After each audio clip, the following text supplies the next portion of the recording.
ጤና ይስጥልን እንዴት ናችሁ? በያላችሁበት ጥሩ ጊዜ እመኛለሁ። አንድ ጉዳይ ላይ ደግሞ ዛሬ ቆይታ እናደርጋለን። ያው ፖድካስቱ ሀሳቦች ላይ ያርፋል። ዛሬ ደግሞ የዩናይትድን የተጫዋቾች የዝውውር እቅድ በተመለከተ ሀሳቦችን የምንለዋወጥ ይሆናል። በተለይ የማይክል ካሪክ ዋና አሰልጣኝ መሆን ከዛ በኋላ የሚመጡ አዳዲስ ኮሚትመንቶች ይኖራሉ። በቡድን ውስጥ ለውጦችን ይፈልጋሉ ዩናይትዶች። የሚመጣው ሲዝን ጠንካራ ቡድን ሆኖ መገኘት ይኖርበታል። ማንቸስተር ዩናይትድ በዚህ የውድድር ዓመት አሰልጣኝ ሩበን አሞሪምን ካሰናበተ በኋላ ተፎካካሪ ቡድን አድርጎታል። የአውሮፓ ቻምፒየንስ ሊግ ተሳትፎን አረጋግጧል። በደረጃ ፉክክር ውስጥም ማንቸስተር ዩናይትድ ተመልሶ ገብቷል።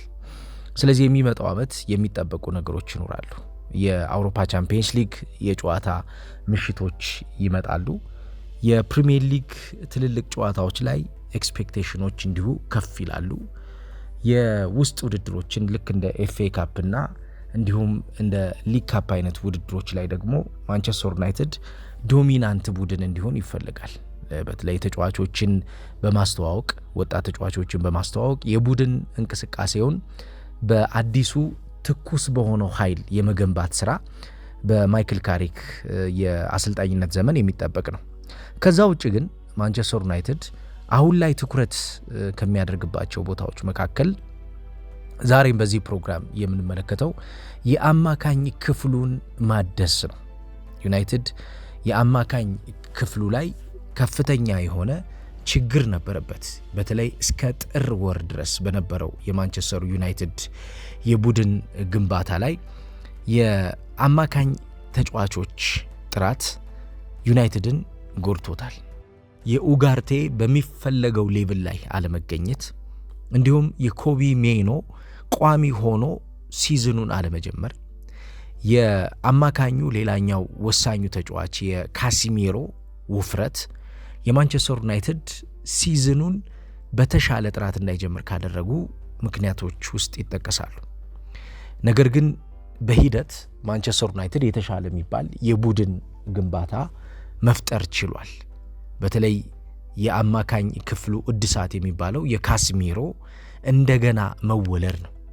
የዚህ የውድድር ዓመት የካሲሜሮ ተጽዕኖ ማንቸስተር ዩናይትድን ወደሚፈልገው ፉክክር አምጥቶታል። የመጨረሻዎቹ ሳምንታት ላይ የዩናይትድ ደጋፊዎች በተደጋጋሚ ሲያነሱት የነበረው አንድ ዓመት እንዲቀጥል በቡድኑ እንዲቆይ የመፈለግ አዝማሚያዎች በኦልትራፎርዱ የመጨረሻው የፌርዌል ጨዋታ ላይ ነበሩ። ይህንን ካሲሜሮ በደንብ ተመልክቶታል።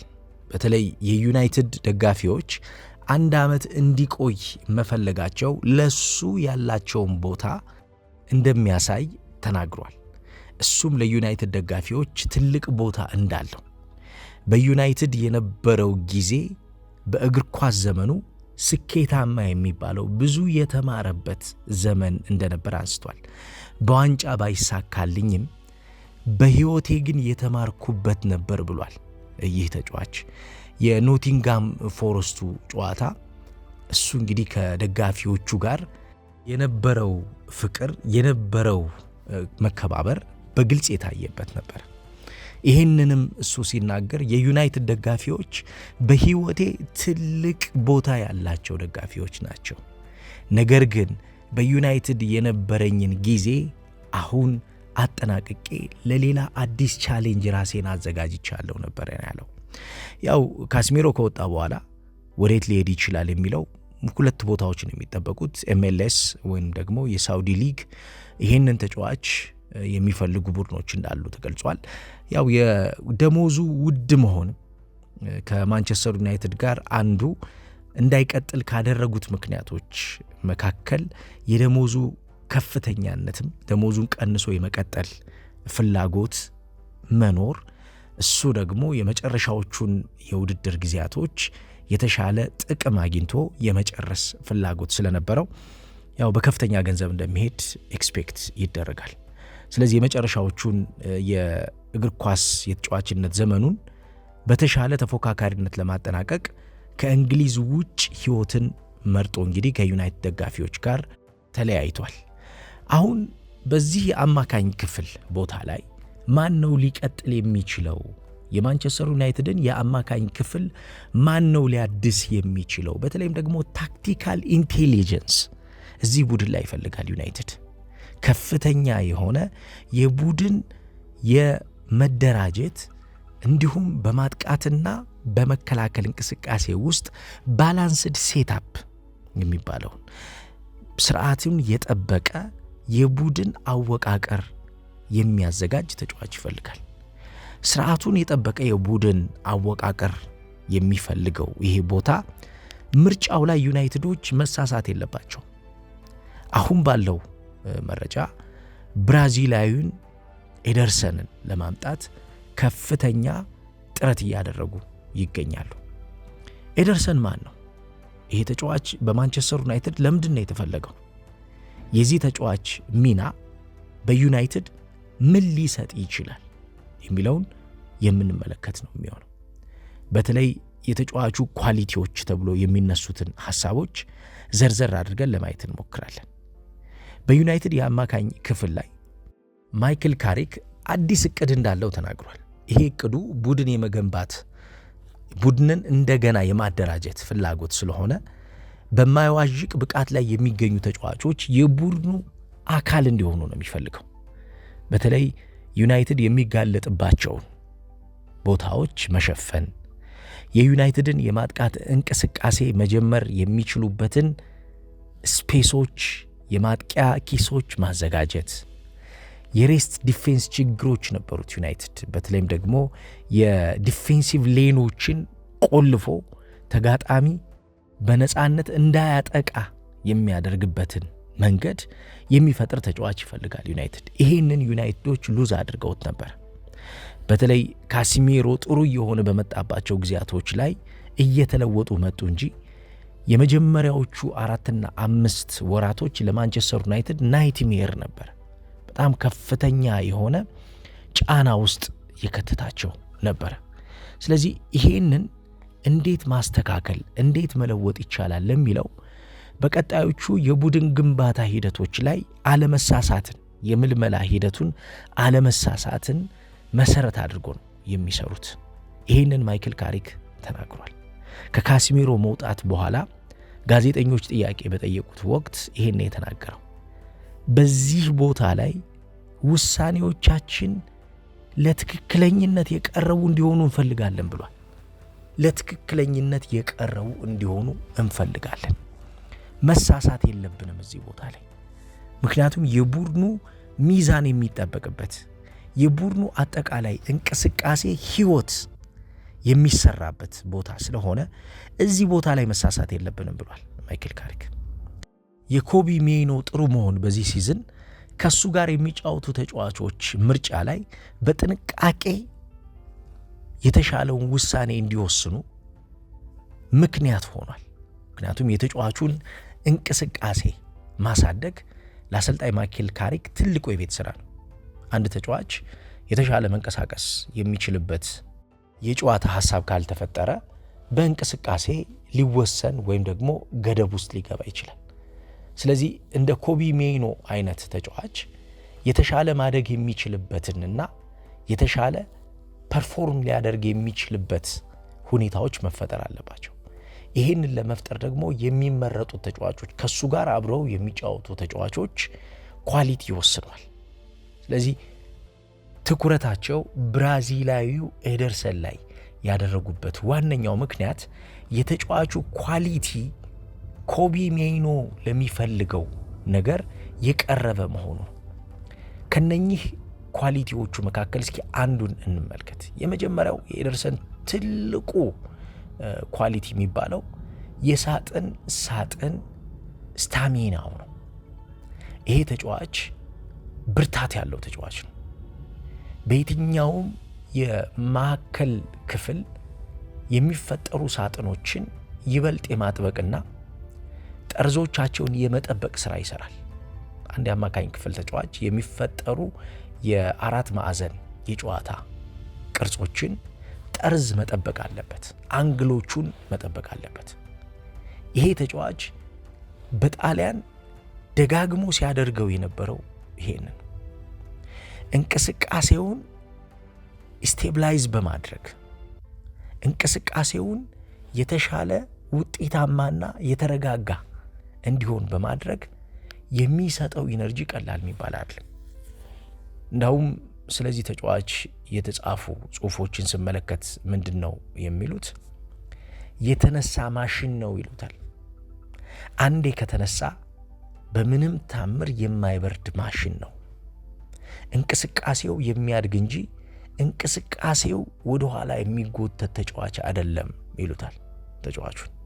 ስለዚህ ታክቲካሊ የሳጥን ስታሚና ያለው ተጫዋች ነው። ይህንን ብርታት ማንቸስተር ዩናይትድ ካገኘው በኋላ እንዴት ቡድኑን ይሰራዋል ለሚለው ለማይክል ካሪክ የሚሰጠውን አቅም ደግሞ ምንመለከት ይሆናል።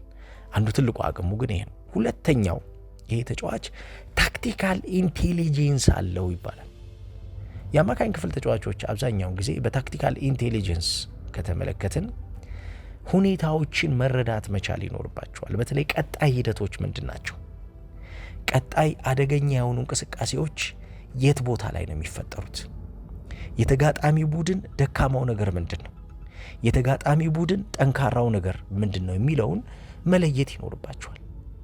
ይሄ ተጫዋች አብዛኛውን በጣሊያን ሴሪ ከሚታወቅባቸውና ማንቸስተር ዩናይትዶችን ካማለሏቸው ሐሳቦች መካከል የታክቲክ ልህቀቱ ነው። አእምሮ እጅግ በጣም ስል ነው። የሚፈጠሩ ነገሮችን ሃንድል ማድረግና ተቆጣጥሮ ወደ ቀጣዩ አስፈላጊው ፌዝ የሚሄድበት እውቀቱ ዩናይትድን አፕግሬድ ያደርገዋል፣ ያሳድገዋል ተብሎ ነው የሚጠበቀው። እናውም በቡድን እንቅስቃሴ ውስጥ ማንቸስተር ዩናይትድ ዘንድሮ አንዱ የጎደለው የነበረው ነገር ከአማካኝ ወደ ማጥቃት እንቅስቃሴ በሚደረጉ ሽግግሮች የብሩኖ ፈርናንዴዝ ከቨር ሆኖ በሁሉም ጨዋታዎች የሚያገለግል ወጥ ፐርፎርማንስ የሚያሳይ ዓመቱን በሙሉ ወጥ የሆነ ስራ የሚሰራ ተጫዋች ነው። ብሩኖ በዚህ ሽፋን በሚሰጠው የአማካኝ ክፍል ላይ የሚመጣው የውድድር ዓመት እንዴት ያደገ ብቃት ሊያሳይ እንደሚችል ግልጽ ነው። ስለዚህ የዚህ ተጫዋች ታክቲካል ኢንቴሊጀንስ ማንቸስተር ዩናይትድ የሚፈልገውን የቡድን እንቅስቃሴ ይሰጠዋል ተብሎ ይታሰባል። ሶስተኛው ይሄ ተጫዋች ሃይ ዲፌንሲቭ ወርክ ሬት አለው። ካስሚሮ ሁለተኛው ሲዝን ላይ በማንቸስተር ዩናይትድ ከተወደደባቸው በዩናይትድ ደጋፊዎች እጅግ በጣም ከተፈለገባቸው አንድ ዓመት እንዲቀጥል ከፈለጉበት ሐሳብ ውስጥ አንዱ የመከላከል አደረጃጀቱ ላይ ቡድኑ አጥቶት የነበረውን ነገር የሰጠበት እውቀቱ። ካስሚሮ በጨዋታ 4.3 ዲፌንሲቭ ሪከቨሪ ዲዌል ነበረው። ይሄ በማንቸስተር ዩናይትድ የመጠቃት መጋለጥን ቀንሷል። ስለዚህ የመጠቃት መጋለጥን የሚቀንሱ ተጫዋቾች ከዚህም በኋላ ይፈለጋሉ ማለት ነው። ኤደርሰን የዛ አይነት ተጫዋች ነው። በጣሊያን ሴሪ በጨዋታ 4.3 ዲፌንሲቭ ሪከቨሪ ሬት አለው። ይህ ተጫዋች በጨዋታ በጣም ብዙ ነው። በተለይም ደግሞ ፕሮሚሲንግ አታኮችን ወይም ደግሞ ተስፋ የተጣለባቸውን የማጥቃት የተቃራኒ ቡድን የማጥቃት እንቅስቃሴን በማቆም እነዛ እንቅስቃሴዎች አድገው አደገኛ የሆነ ነገር እንዳይፈጥሩ በመገደብ የቡድንን የጨዋታ እንቅስቃሴ በማረጋጋትና ጤነኛ በማድረግ የሚሰጠው ነገር በቀላሉ የሚታያል። ስለዚህ ዲፌንሲቭ ወርክ ሬቱ እጅግ በጣም አስፈላጊ ነው ለማይክል ካሪክ። በሚመጣው የውድድር ዓመት ማንቸስተር ዩናይትድ ካለበት የውድድር ብዛት ካለበት የውድድር ጥራት ዘንድሮ አንድ የፕሪሚየር ሊግ ጨዋታ ነበር ብዙ ትኩረት አድርጎ የነበረው። አብዛኛውን የዋንጫ ጨዋታዎች ላይ ቀድሞ ስለተሰናበተ የማንቸስተር ዩናይትድ ትልቁ እቅድ የነበረው ፕሪሚየር ሊግ ጨዋታዎችን ማድረግ ነው። በአንድ አጋጣሚ 23 ቀን አርፈው ወደ ጨዋታ የመጡበት ጊዜ ነበር። ይሄ ማንቸስተር ዩናይትድን ከጨዋታ ውጭ ያደርገዋል ማለት ነው። ረዥም ጊዜ ርቆ ወደ ውድድር ሲመጣ ከጨዋታው ስሜት ርቆ ነው የሚመጣው። ዘንድሮ በሚጀምረው የፕሪሚየር ሊግ ውድድር ግን ከ2 ወራት በኋላ በሚጀምረው ውድድር ግን ማንቸስተር ዩናይትድ እንደዚህ አይነት የውድድር ስርዓት ውስጥ አይገኝም። በውድድሩ የመጀመሪያ ጊዜ ዩናይትድ በትንሹ ለ4 ዋንጫዎች የሚታገል ቡድን ይሆናል። የሚገጥማቸው የቡድን ኳሊቲ፣ የሚገጥማቸው የተጫዋቾች ኳሊቲ፣ የውድድሩ ጥራት ማንቸስተር ዩናይትድን በተሻለ የዲፌንሲቭ ወርክ ሬት ውስጥ እንዲገኝ ያስገድዷል። በተለይም ደግሞ ከኳስና ከኳስ ውጭ ባለው የመከላከል አደረጃጀት ዩናይትድ የአውሮፓ ቻምፒየንስ ሊግ ላይ የሚገጥማቸው ቡድኖች ይዘውት ለሚቀርቡ ታክቲክ ዝግጁ የሆነ አእምሮ ፈጥሮ መምጣት ይኖርበታል። ምክንያቱም ኳስ ሰጥቶ ለምሳሌ የሚከላከል ቡድን ወይም የሚያጠቃ ቡድን ሊያጋጥመው ይችላል። ስለዚህ ኳሱን ሰጥቶ በሚከላከልና በሚያጠቃ ቡድን እንዴት ከኳስ ውጭ መከላከልና ማጥቃት ይቻላል ለሚለው አእምሮውን የሚጠቀም የአማካኝ ክፍል ተጫዋች ይፈልጋል። ካሲሚሮ ያን ነበር በማንቸስተር ዩናይትድ ዘንድሮ ከጥር ወር በኋላ በነበረው በተለይ እሱ በተለወጠበት ዩናይትድ በፈለገው ሰዓት በተገኘበት ሰዓት ያደረገው የነበረው ነገር ይሄን የተሻለ የመከላከል አደረጃጀት የመከላከል ጥልቀት ቡድኑ እንዲኖረው አድርጎ ነበር። ኳስ ይዞ ወደ መጨረሻው የሜዳ ክፍል በድፍረት የሚገባ ካሲሚሮን እየተመለከትን ነበር። በኖቲንግሃም ፎረስቱ የነበረውን ጨዋታ ከተመለከትን፣ በአርሰናሉ ጨዋታ የነበረውን ከተመለከትን፣ በሲቲው ጨዋታ የነበረውን ከተመለከትን ካሲሚሮ ይሄ ፕራይም ካሲሚሮ ይሄ ላዳሜሲያን ያሸነፈውን ካሲሚሮን ነው የሚመስለው። በቃ ምንም አይነት የመቆም ምንም አይነት ከእንቅስቃሴ የመውጣት ፍላጎት የሌለው በእንቅስቃሴ ወደፊት ፕሮግሬሲቭ የሆኑ ሀሳቦችን ይዞ የሚሄድ ካሲሚሮን ነበር የተመለከትነው።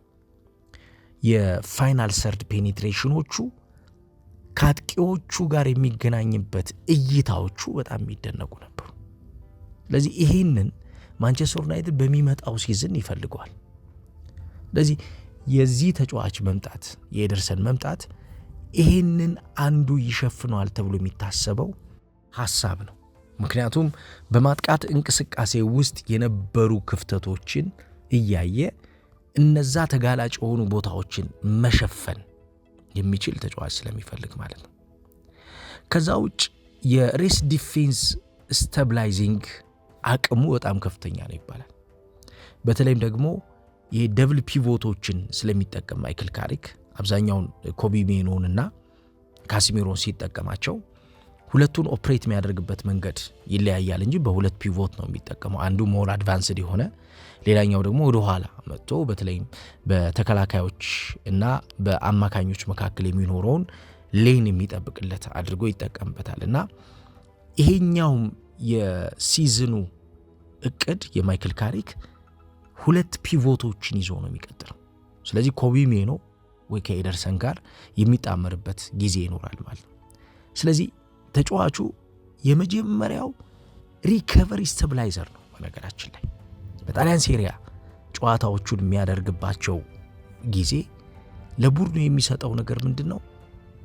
ቡድኑ ባላንሱን እንዳያጣ መረጋጋት ውስጥ እንዲገኝ ስታብላይዝ የማድረግ ቶሎ ተደራጅቶ ወደ ማጥቃት ቶሎ ተደራጅቶ ወደ መከላከል እንቅስቃሴ እንዲመጣ ያደርጋል። በተለይም ደግሞ የተከላካይ መስመር ተጫዋቾች ወደ ማጥቃቱ ጆይን በሚያደርጉበት እንቅስቃሴ ውስጥ የዚህ ተጫዋች ሚና ይበልጥ የሚታይበት ነበር። በሁለቱ የመሃል ተከላካዮች መካከል ገብቶ የግብ ጠባቂው የመጀመሪያ ኳስ ተቀባይ ሆኖ የሚያገለግል ተጫዋች ነው።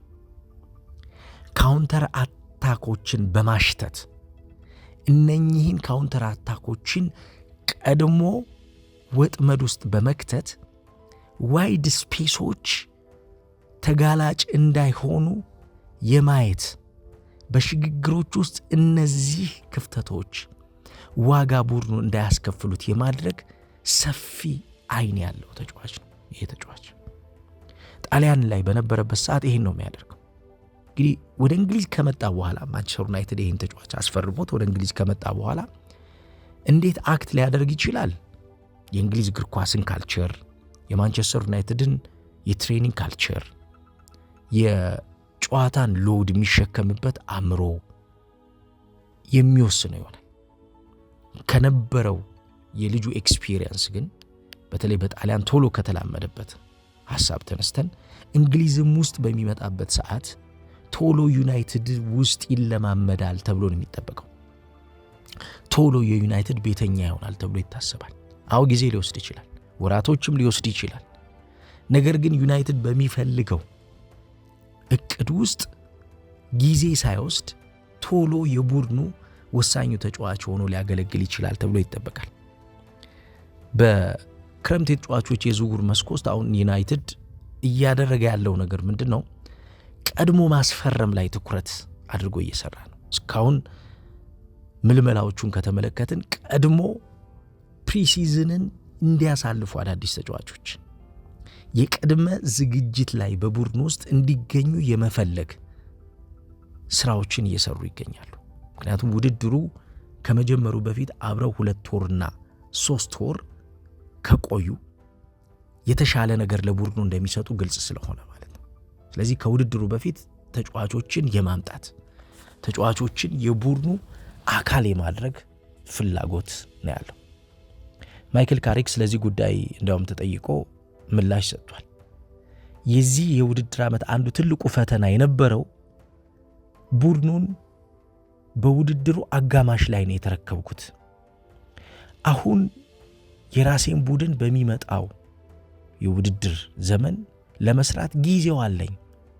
ስለዚህ ኤፊሽንት የሆነ ቡድን ለመስራት በቂ የሆኑ ጊዜዎች ስላሉን የተሻለ ተፎካካሪ በፕሬዠር ውስጥ የሚጫወት ቡድን እንሰራለን የሚል አስተያየት ሰጥቷል።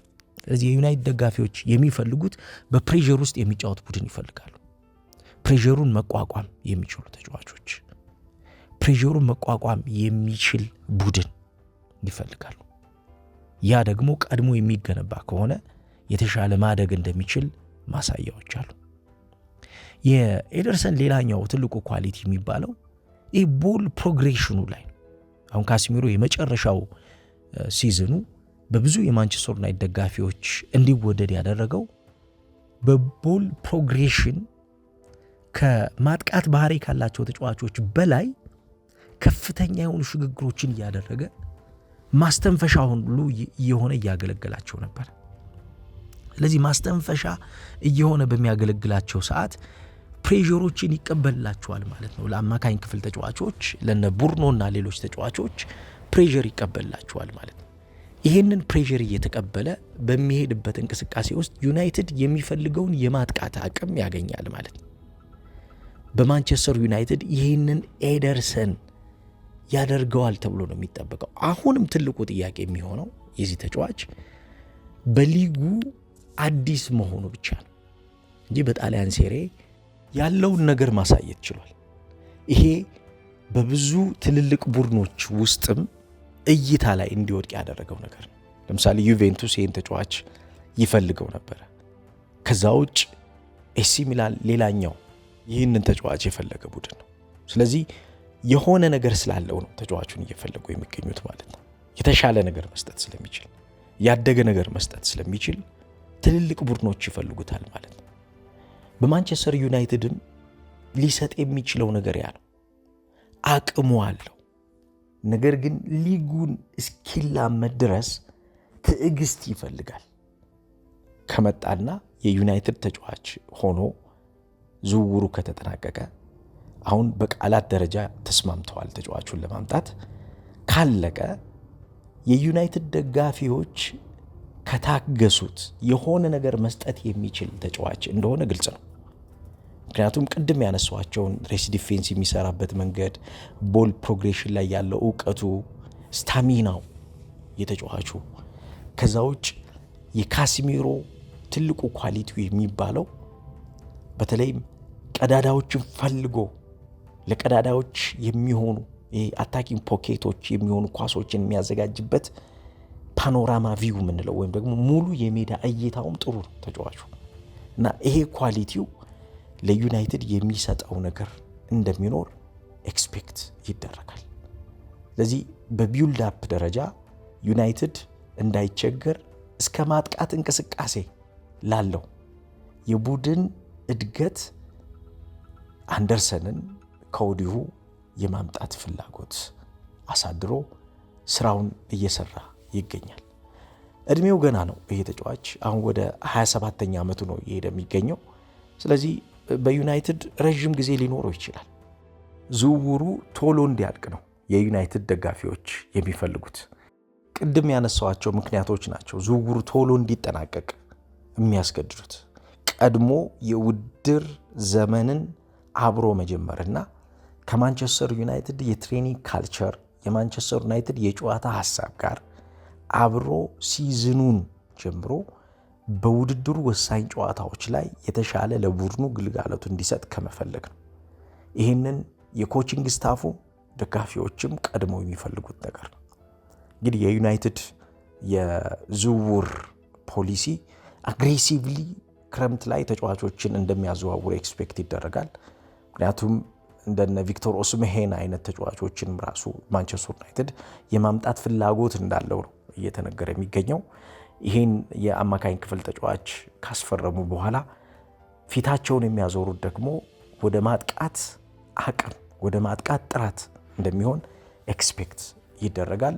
ትልልቅ ተጫዋቾች ወደ ዩናይትድ መምጣታቸው የማይቀር ነው። በቀጣዮቹ ቀናቶች ምን ይፈጠራል የሚለውን የምንመለከት ይሆናል። እናንተ እንዴት አያችሁት? ዝውውሩን እንዴት ጠብቁታላችሁ? ተጫዋቹ በማንቸስተር ዩናይትድ ምን ሊሰጥ ይችላል ብላችሁ ታስባላችሁ? እስኪ ተሳተፉበት፣ ሐሳብ ስጡበት። ጥሩ ጊዜ እንዲሆንላችሁ እመኛለሁ።